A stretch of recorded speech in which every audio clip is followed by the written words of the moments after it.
30 décembre 2006. Saddam Hussein a été exécuté par pendaison à Bagdad. Le dictateur qui a dirigé l'Irak pendant 24 ans, qui a ordonné des massacres, qui a lancé des guerres, qui ont tué des centaines de milliers de personnes, et est mort. Mais qu'est-il arrivé à ces femmes? Les femmes qui vivaient dans les palais, qui ont élevé ses enfants, qui ont profité de son pouvoir et de son incroyable richesse? Ont-ils subi des représailles? Ont-ils été traqués, exécutés, torturés? La réponse est bien plus complexe que ne le laissent entendre les gros titres sensationnalistes. Saddam Hussein avait plusieurs épouses, officiellement 2, peut-être 4. Après sa chute en 2003 et son exécution en 2006, ces femmes ont disparu en exil. Leur sort n'a pas été une exécution brutale ni un procès public. C'était tout autre chose, une vie d'isolement luxueux, de batailles juridiques et de déracinement permanent. Un destin qui révèle des vérités dérangeantes sur les sens et sur la justice, les privilèges et les familles des dictateurs. Mais pour comprendre leur destin, il nous faut d'abord comprendre qui ils étaient. Sajida Talfa, première épouse et cousine de Saddam, mariée dans le cadre d'une union arrangée en 1958. Elle lui a donné 5 enfants, les fils Uday et Qusay, et les filles Ragad, Rana et Hala. Elle était l'épouse du politicien, liée à Saddam par sa loyauté familiale et les réseaux du parti Baas. Traditionnelle, conservatrice, la mère de ses héritiers, Samira Shahbandar. Elle épousa Saddam Hussein vers 1986, alors qu'ils étaient tous deux déjà mariés à d'autres personnes. Ancienne employée d'Iraqi Airways, elle devint sa favorite. Elle lui donna un fils, Ali. Elle menait une vie plus occidentale que Sajida, élégante, moderne, citadine. Des rapports mentionnent parfois 2 épouses supplémentaires, Nidal al-Hamdani et Dura Ibrahim. Mais ces unions étaient secrètes et mal documentées. Sous le régime de Saddam, toutes ces femmes vivaient dans l'opulence, des palais à travers l'Irak, des domestiques, une sécurité renforcée, une richesse illimitée estimée à plusieurs milliards. Mais, en mars 2003, les forces américaines ont envahi l'Irak. Le régime de Saddam s'est effondré en quelques semaines. Lorsque le régime de Saddam est tombé en 2003, ces femmes ont dû prendre une décision immédiate. Mars à avril 2003. Alors que les forces américaines avançaient sur Bagdad, la famille Hussein se dispersa. Samira Shahbandar s'est enfuie tôt avec son fils Ali. Saddam, lui, a remis 5 millions de dollars en espèces, en bijoux et en or avant son départ. Elle a franchi la frontière syrienne, puis s'est installée à Beyrouth, au Liban, où elle a vécu sous le nom d'emprunt d'Adija, munie d'un passeport libanais. Elle s'habillait à la mode occidentale, cherchant à se fondre dans la société cosmopolite de Beyrouth. Sajida Talfa a fui juste avant la chute de Bagdad, cherchant d'abord refuge en Jordanie. Ses filles Ragad et Rana l'ont rejointe avec leurs enfants, tous cherchant l'asile. Sajida s'est finalement installée au Qatar grâce à l'asile politique accordé par le gouvernement qatari. Saddam lui-même entra dans la clandestinité. Pendant 8 mois, il échappa à la capture, se déplaçant entre des planques dans le centre de l'Irak. Le 13 décembre 2003, il fut découvert caché dans un trou près de Tikrit et capturé par les forces américaines. Tandis que Samira fuyait vers l'ouest, Sajida prit une autre direction. Octobre 2005. Le procès de Saddam Hussein pour crimes contre l'humanité s'est ouvert à Bagdad. Depuis le Qatar, Sajida a réuni une équipe de 20 avocats internationaux pour le défendre. Elle s'est présentée comme la première épouse fidèle, déterminée à sauver son mari de l'exécution. Mais en 2005, l'équipe juridique internationale a été dissoute, ne laissant derrière elle que des avocats basés en Irak. Durant sa captivité, Saddam a maintenu le contact avec Samira. Des rapports de décembre 2003 indiquaient qu'il l'appelait ou lui écrivait chaque semaine depuis sa cachette, voire même depuis sa cellule. Elle était son point d'ancrage émotionnel, sa compagne préférée. Le 5 novembre 2006, Saddam Hussein a été condamné à mort par pendaison pour crimes contre l'humanité liés au massacre de Dujaï. L'exécution était prévue pour décembre. Ses épouses, exilées séparément, ne pouvaient qu'attendre. Puis, 20 juillet 2006, et le gouvernement irakien prit directement pour cible les épouses.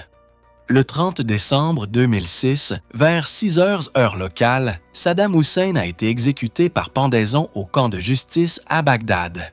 L'exécution a été filmée avec des téléphones portables. La vidéo a fuité dans le monde entier en quelques heures. Sajida se trouvait au Qatar. Samira était au Liban. Toutes deux ont appris son décès par les médias. Il n'y a pas eu d'adieu. Les visites en prison étaient interdites. Saddam est mort sans revoir aucune de ses épouses après sa capture en 2003.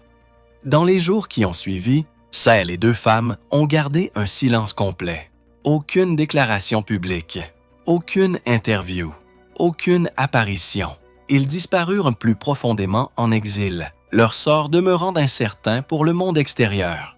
Mais le gouvernement irakien n'en avait pas fini avec la famille Hussein. En juillet 2006, quelques mois avant l'exécution de Saddam Hussein, les autorités irakiennes ont placé Sajida Talfa sur leur liste des personnes les plus recherchées, à la 16e place. Sa fille Ragad y figurait à la 17e place. Les accusations étaient graves. Elles affirmaient qu'il était question du financement d'insurgés sunnites, combattant le nouveau gouvernement irakien et les forces américaines. Les autorités irakiennes ont affirmé que ces femmes utilisaient la fortune cachée de Saddam pour financer des attaques contre les forces de la coalition. L'avocat de Sajida a nié toutes les accusations, affirmant qu'elle vivait dans un isolement complet au Qatar, sans aucune implication politique. La Jordanie, où vivaient Ragad et Rana, a refusé les demandes d'extradition. Le gouvernement jordanien leur avait accordé l'asile et refusait de les livrer aux autorités irakiennes. Le Qatar a également refusé d'extrader Sajida. Les accusations figurant sur la liste des personnes recherchées n'ont jamais été prouvées devant un tribunal. Aucune preuve n'a été présentée publiquement.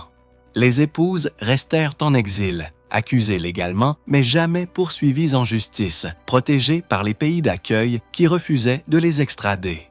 Samira, au Liban, subissait moins de pression juridique directe, mais vivait sous surveillance constante. Le Qatar devint le refuge permanent de Sajida. Elle vivait sous la protection du gouvernement qatari, bénéficiant de l'asile politique qui la protégeait de l'extradition. Sa vie était isolée. Aucune apparition publique, aucune interview, complètement retirée de la vie publique. Elle avait accès au patrimoine familial, bien que de nombreux actifs aient été gelés par les autorités irakiennes et internationales. Ses filles lui rendaient visite de temps en temps, mais ses fils Uday et Qusay avaient été tués lors d'un raid américain à Mossoul en juillet 2003. En 2015, des rumeurs concernant sa mort ont circulé dans les médias du Moyen-Orient. Sa famille les a rapidement démenties, confirmant qu'elle était vivante, mais vivait recluse. Son avocat a réaffirmé qu'elle n'avait aucune implication dans des activités insurrectionnelles, la décrivant comme une veuve en deuil vivant dans un isolement complet. Aucune preuve de brutalité physique, aucune arrestation, aucun procès. Un exil et un isolement définitif. Pendant ce temps, l'exil de Samira au Liban prenait une autre forme. L'exil de Samira à Beyrouth fut moins isolé que celui de Sajida. Elle vivait sous le nom d'emprunt d'Adija, munie d'un passeport libanais obtenu grâce à des relations. Elle s'habillait à l'occidental, fréquentait les cafés et menait un style de vie qui se fondait dans celui de la riche communauté expatriée de Beyrouth. Son fils Ali, le seul héritier mâle, reconnu et survivant de Saddam, vivait avec elle sous le nom d'emprunt de Hassan. Les 5 millions de dollars en espèces et en biens fournis par Saddam leur ont permis de vivre confortablement. L'ONU l'a reconnue comme l'épouse de Saddam en 2004, mais les autorités libanaises ne l'ont pas poursuivie. Elle a soigneusement évité l'attention des médias. Aucune observation confirmée après les premiers signalements de 2003. Contrairement à Sajida, elle n'a fait l'objet d'aucune inscription officielle sur une liste de personnes recherchées. Son exil fut plus paisible, plus prospère, moins politisé. Mais cette situation demeure irréversible. Le sort des épouses de Saddam révèle un schéma récurrent chez les familles de dictateurs déchus. Quel fut le sort brutal des épouses de Saddam Hussein après son exécution? La vérité, c'est qu'il n'est qu'il n'y a pas eu de destin tragique. Du moins, pas au sens où la question le laisse entendre. Ils n'ont pas été exécutés, ni emprisonnés, ni torturés physiquement, ni traqués. Sajida vit un exil isolé au Qatar, protégée par l'asile politique, accusée mais jamais jugée. Samira vivait confortablement au Liban sous une fausse identité, conservant sa richesse et une relative liberté. Leur brutalité était psychologique. La perte du pouvoir absolu, le déplacement permanent, la mort de leurs fils Uday et Qusay, des accusations légales sans procès et la conscience que les crimes de leur mari faisaient d'elles des parias internationaux. Ils ont subi l'exil, non l'exécution, l'isolement, non la torture. Leur sort révèle une tendance troublante.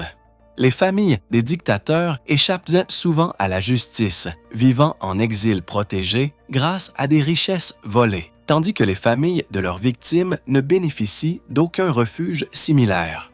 C'est peut-être là la véritable brutalité, non pas ce qui leur est arrivé, mais ce qui ne leur est pas arrivé.